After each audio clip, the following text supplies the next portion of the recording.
Hello, youngsters. Quickie here for you. I love the 60s, and I love the underground 60s. To the extent that I've been trying for years to make a documentary about this guy here, John Hoppy Hopkins.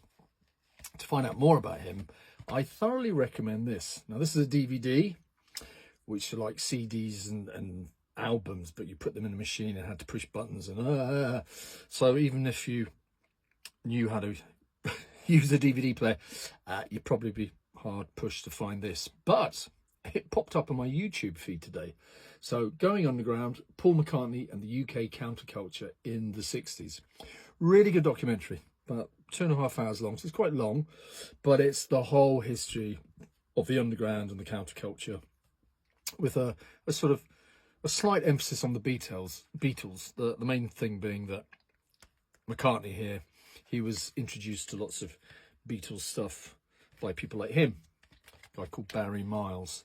So alongside the Beatlesness of the 60s, it just steps you through it all the way from about 58, 59, the first CND marches, the beats in America, Kerouac and Howe, and just basically how a whole head of steam got going. So by 1967, boom, the summer of love. But it didn't just happen in a vacuum. There were things going on in the wider culture and the underground.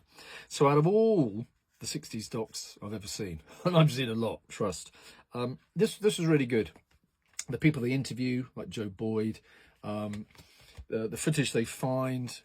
If you know about this stuff, you'll recognise a lot of the imagery and bits of footage. But there were bits of footage that I'd never seen before, and I've been trying, believe me.